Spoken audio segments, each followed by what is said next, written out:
Welcome to Dove and Dragon Radio. I'm your host, M.L.Ruscsak. I'm here with Allen Steadham. Mm-hmm. Welcome. Thank you. Thanks for having me. And you have the Jordan Arrow books, correct? Mm-hmm. Yes. Jordan's Arrow is actually the second book in a trilogy called the Jordan of Alquran series. And what led you to create the series? Well, basically, it is a Christian science fantasy, and I wanted to... Come on, honey. That's my daughter. Come out, love. Can I get some gummies? Not right now.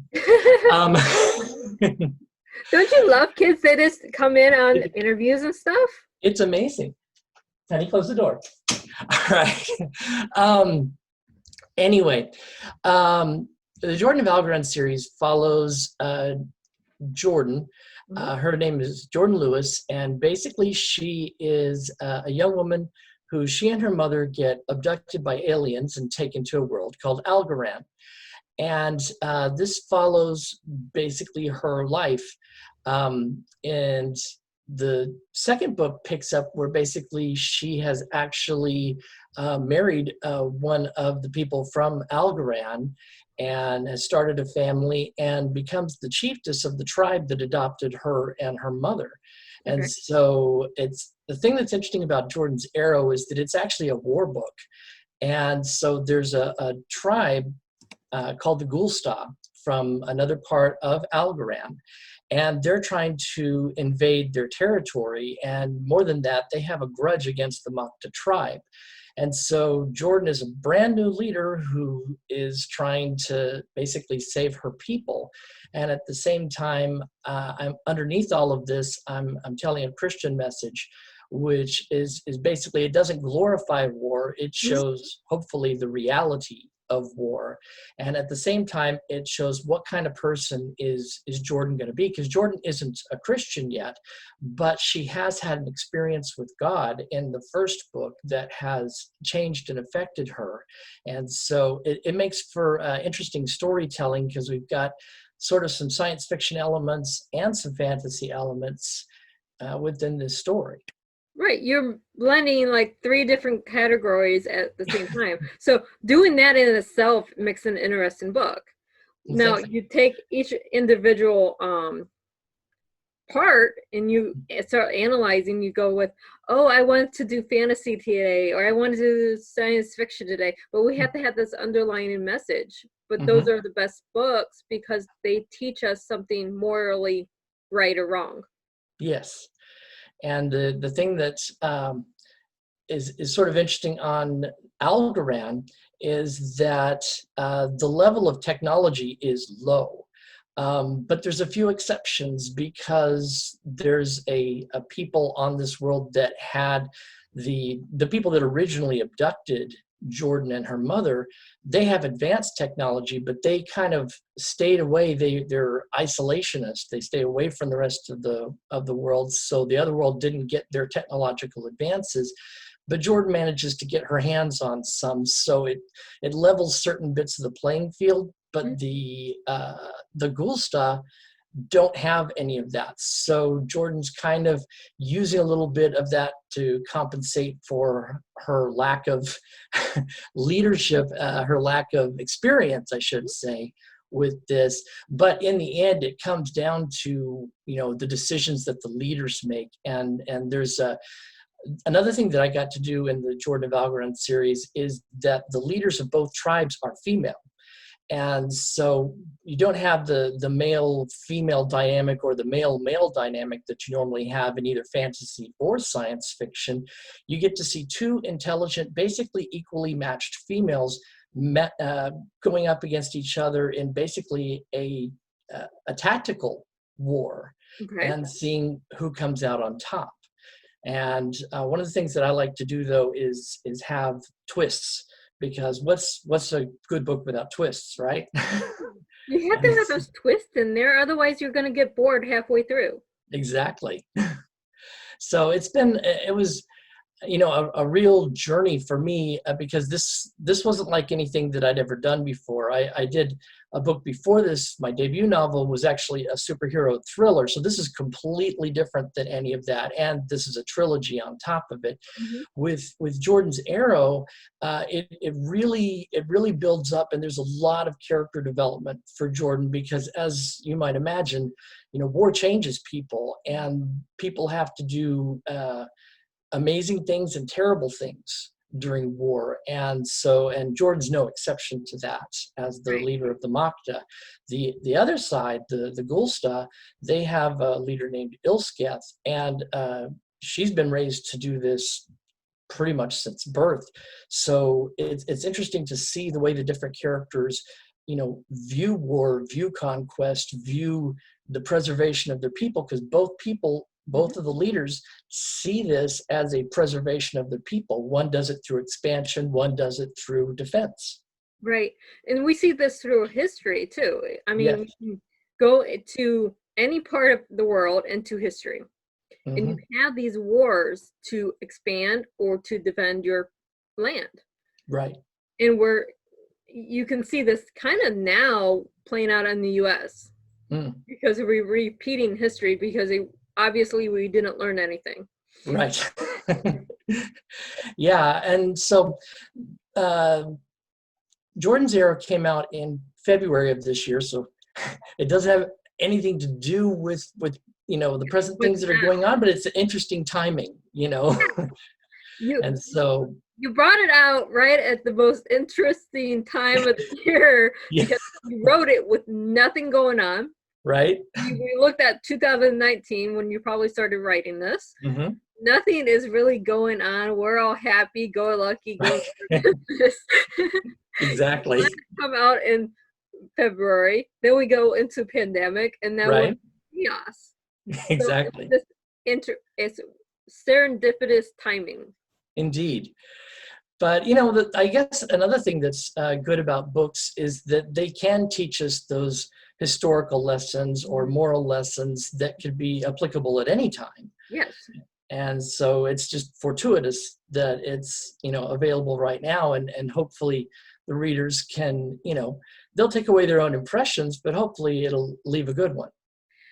We can only hope. I mean, we have so much going on right now, and even if you look at any history, any veteran that's been in a war, they'll tell you either side, depends on what side they were on. Right. And that's something that you're actually exploring on the fantasy side, but if you talk to any veteran from any country, from any war, they'll give you different points of view. Right, exactly.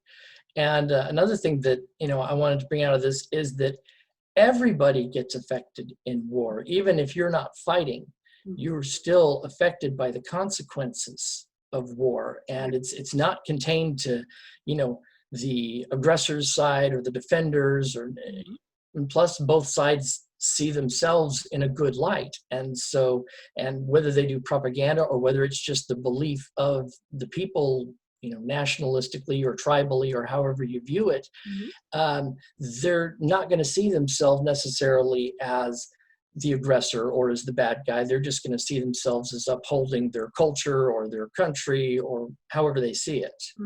But the fallout affects everybody.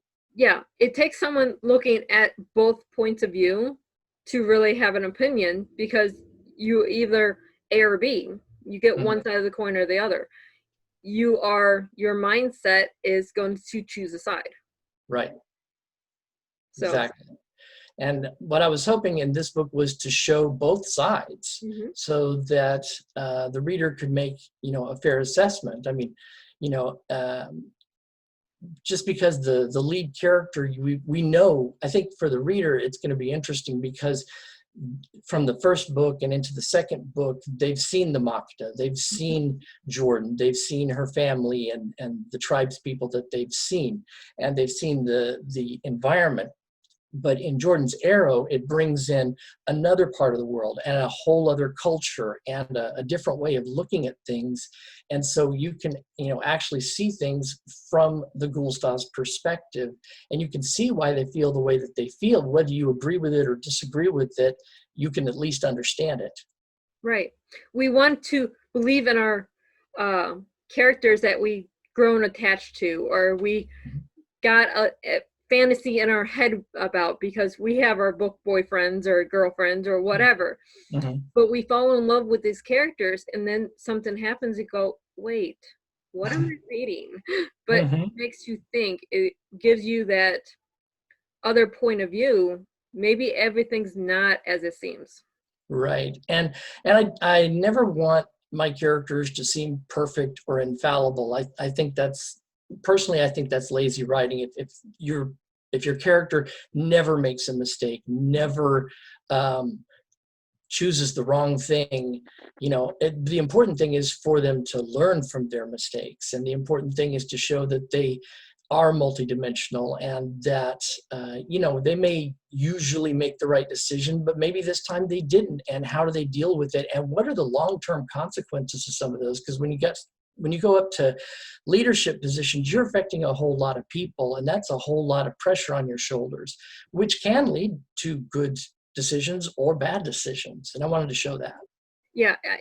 Anyone that's a leader, it doesn't matter if you're a manager at a company, a book character, leading a military whatever, leading a country. You have all this pressure, and you have to make split-second decisions. Right. Not always are those split-second decisions going to be positive. Right. Exactly. So, we get a chance to see that with Jordan, and how that actually leads to her growth as a woman and as a leader and as a wife and as a mother. And so, but at the same time, this war will change her for the rest of the series, even once the war is over. And I wanted, because that's pretty realistic too. People don't just walk away from war, no matter their role, the same that they were before it. Right. And that's a lot. I'm glad you put that in there, because we see this with our veterans today. A lot more today, we're acknowledging it. You're not getting the same person back before they went to war. Before they seen the atrocities, that whatever they witnessed, whatever they did, whatever happened, it's not the same person mentally. Exactly. And that, and it, manifests, PTSD, it manifests in a whole lot of different ways, and, can lead to depression, all these things. I wanted that reflected as well, short-term and long-term. I'm glad that you did that, because it's something that needs to be talked about, brought to the light, and brought to the forefront, because we have so much going on. We don't think about the mental differences. Yeah, and here it's front and center because it affects Jordan. It doesn't just affect Jordan, but it mainly affects Jordan because she's the one, again, in that leadership position. And because of things that happen within the story, she's accountable for that. Even if her tribe sees her in a super positive light, she's been affected by this, and she knows what she did or didn't do and how that affected the other side and her own people. Right. And the thing is, when you're in a leadership position, and I'm writing this from a character's point of view, because actually I'm writing a war book right now from a fantasy point. But when you're in a leadership point of view, you are taking in every death, every conflict, every negative thing. You're taking it in on yourself. Even if you're putting on this bright, sunny face for the public, for your people whoever you're leading, that doesn't mean that's what's going on in here, in your heart. Exactly. And let's say that's front and center with Jordan, and in a way that's also front and center with the leader of the Gulstah. It's just that she has a different perspective, and she is she is basically in it to win it. And so she's going to have different standards than Jordan does. And I think that also is real because, you can be more or less equally matched from a tactical perspective, from an intelligence perspective. And, a lot of people say that, some of the best decisions are tactical, some are just dumb luck. And so it's a matter basically which tactics pan out. And so we get to see that in this story as well. Right. We don't, again, going through different wars throughout history, what are the conflicts that the winner won by accident? Like Right. Gettysburg, just throw this one out there.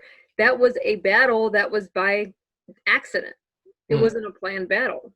Right. Yep.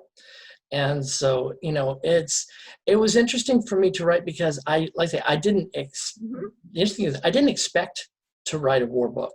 When I came into this, I was looking at the story from, the beginning, the middle, and the end. And so I look at it, each book technically can stand alone, but they're part of this trilogy saga. And so in this one, I came into it and I knew the starting elements I was going to have, but then I had this inspiration towards the Gulstad people and their leader and how their leader is chosen and how they're trained and basically how their culture is expansionistic. And if they're not expanding, then they consider themselves failing. And so that puts pressure on that leader to go forward. So when I saw that dynamic, I realized, this is going to be a full-scale world war. And so that changed the dynamic of what I was writing.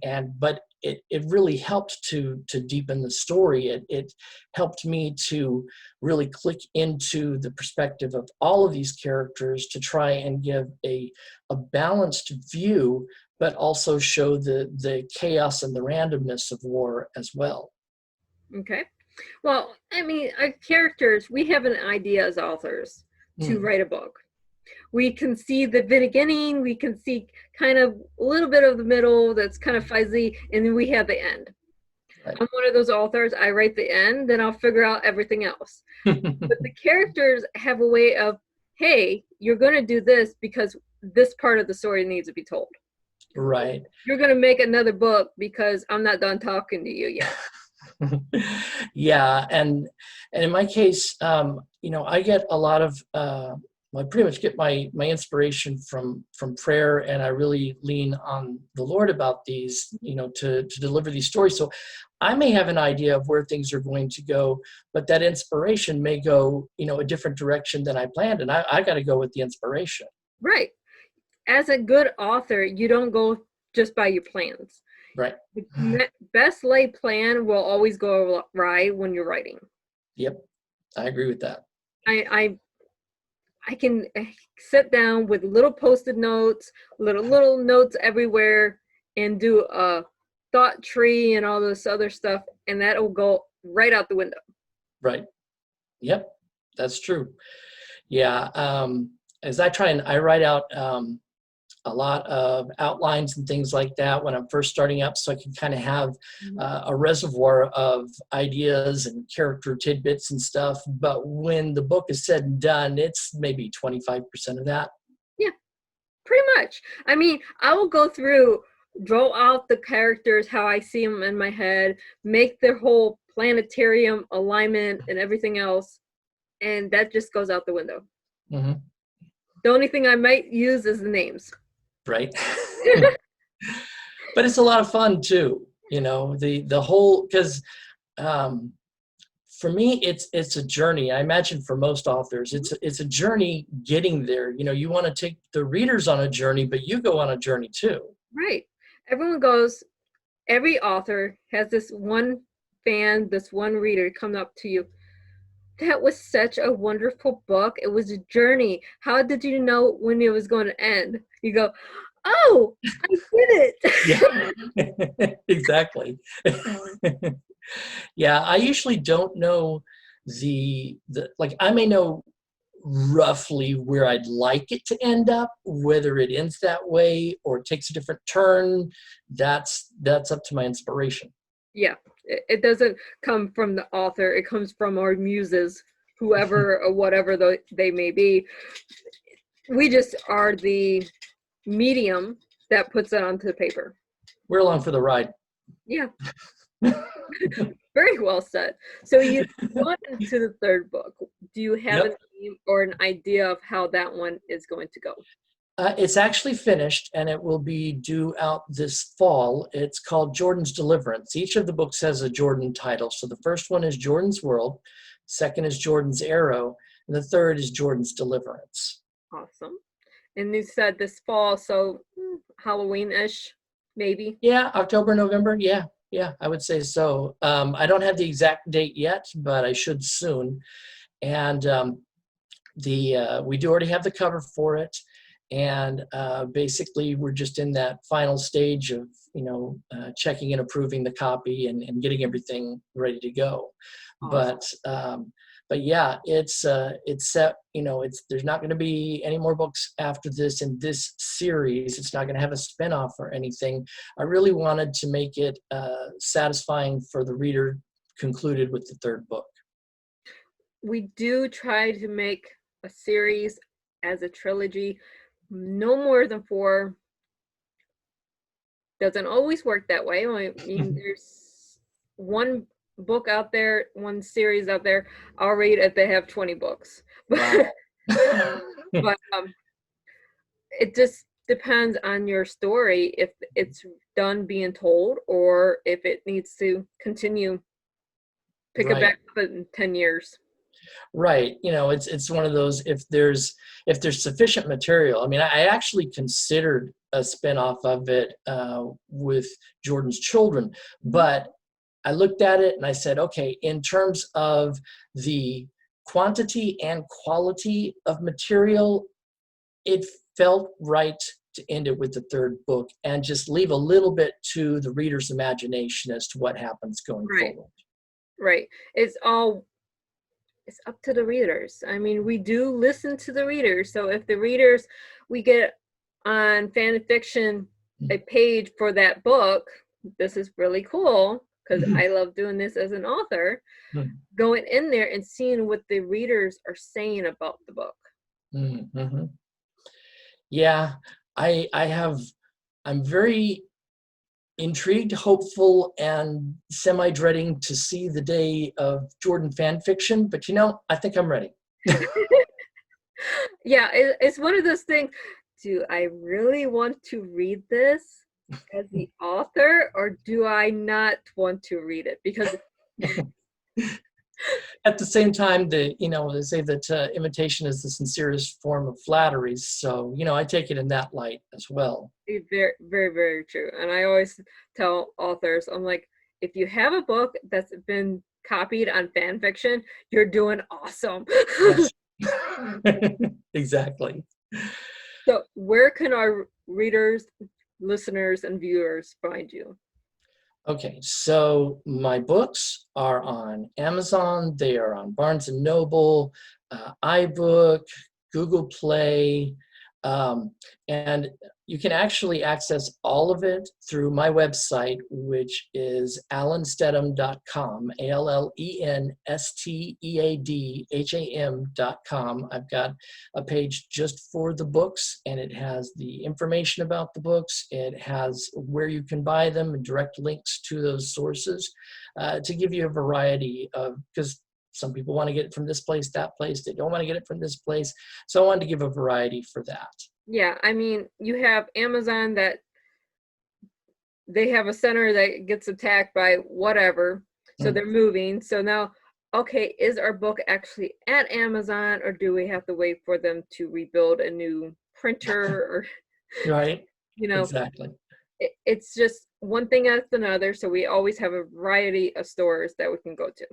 Exactly. And people like choices. Yeah.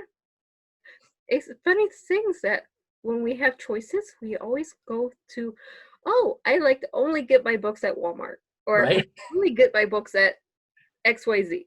Right. But at least you got that choice. Exactly. We love them. So thank you so much for being on the show today. And I do look forward to the conclusion to Jordan's journey. Thank you very much. Thanks for having me. Have a wonderful day. You too.